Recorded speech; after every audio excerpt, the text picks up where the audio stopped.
Shalom Bapak Ibu Saudara-saudariku yang terkasih. Tak disadari sekarang kita sudah memasuki masa Prapaskah minggu kelima.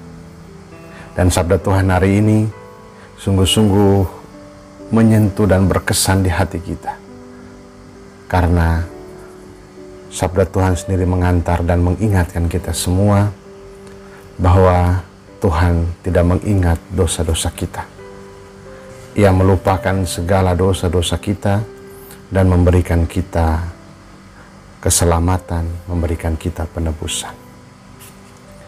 Saudara-saudariku yang terkasih, hari ini Injil bicara tentang biji gandum yang jatuh, yang mati, kemudian menghasilkan buah berlimpah. Berkaitan dengan itu, saya ingat waktu kecil, kami sering mempertanyakan, kenapa biji jagung yang satu saja itu ketika ditanam kemudian bisa menghasilkan 2 atau 3 tongkol jagung. Itu berarti menghasilkan berlipat-lipat ganda. Biji jagung yang ditanam akan mati, tetapi kemudian tumbuh lagi dan menghasilkan buah yang berlimpah. Selama jagung itu ada di tangan petani yang benar, ditanam di ladang yang subur, maka ia akan menghasilkan kelimpahan. Kerelaan dan pengorbanan itu kemudian menjadi berarti. Lain halnya dengan biji jagung itu ada di tangan petani yang salah dan kemudian di tanah yang tidak subur.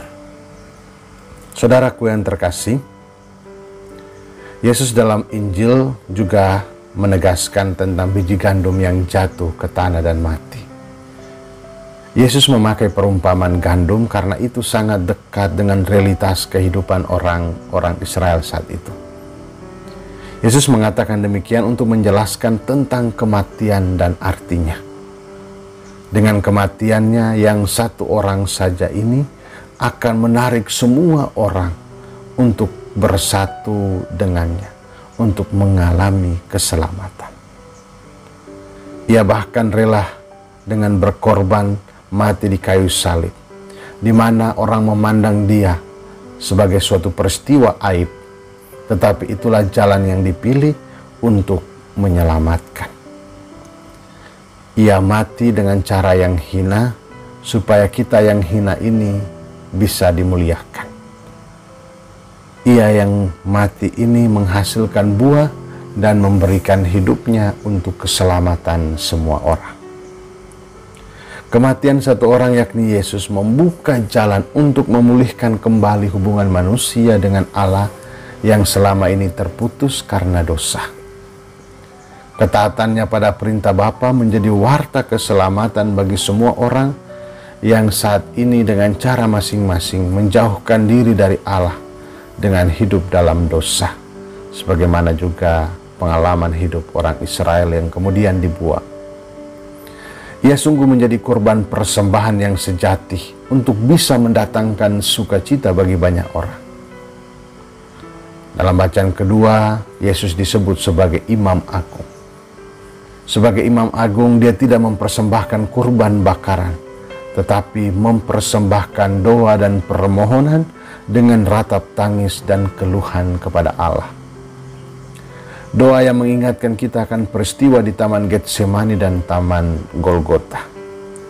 Ia berdoa mohon agar cawan itu berlalu, tetapi bukan karena kehendaknya, tetapi kehendak Bapalah yang terjadi.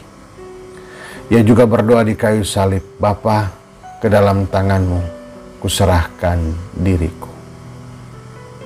Persembahan doa yang menegaskan penyerahan dirinya untuk keselamatan bagi banyak orang. Saudaraku yang terkasih,